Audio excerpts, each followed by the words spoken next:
अपना काम स्वयं करो। बाजरे के खेत में सारस पक्षी का एक जोड़ा रहता था। उसी खेत में उनके अंडे भी थे। ठीक समय पर अंडों में से बच्चे निकले। बच्चों के उड़ने लायक होने से पहले ही फसल पक गई। सारस बड़ी चिंता में थे। किसान फसल काटने आए, इससे पहले ही उन्हें बच्चों के साथ वहां से चले जाना चाहिए था, लेकिन उनके बच्चे अभी छोटे थे, इसलिए उड़ नहीं सकते थे। सारस के जोड़े ने बाहर जाने से पहले अपने बच्चों से कहा, बच्चों, हमारे यहाँ न रहने पर यदि कोई खेत के पास आए तो उसकी बात सुनकर याद रखना। एक दिन जब सारस भोजन लेकर शाम को बच्चों के पास वापस लौटे तो बच्चों ने कहा, आज किसान आया था। वो बहुत देर तक खेत के चारों ओर घूमता रहा। एक दो स्थान पर खड़े होकर देर तक खेत में पकी फसल देखता रहा। फिर उसने अपने बेटे से कहा, अब फसल काटने योग्य हो गई है। आज चलकर गांव के लोगों से कहूंगा कि वे मेरी फसल कटवा दें। 2-3 दिन तक कोई फसल काटने नहीं आया। अगले दिन जब सारस शाम को बच्चों के पास आया तो बच्चे बहुत घबराए हुए थे। वे कहने लगे, अब हम लोगों को ये खेत तुरंत छोड़ देना चाहिए। आज किसान फिर आया था। वह कुछ पौधों को हाथ में लेकर बोला, गांव के लोग स्वार्थी हैं।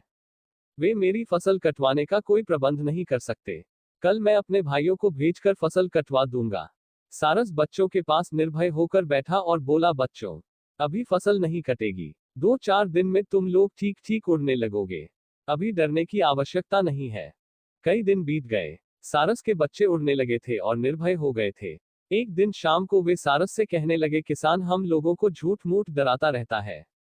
इसका खेत तो कटेगा नहीं।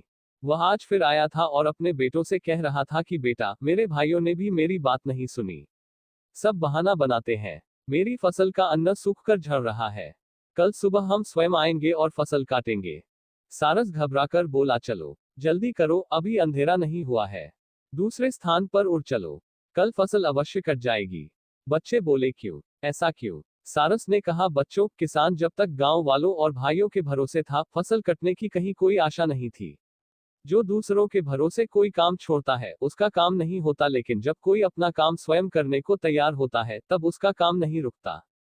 किसान जब स्वयं कल फसल काटने वाला है तब तो यह फसल अवश्य कटेगी।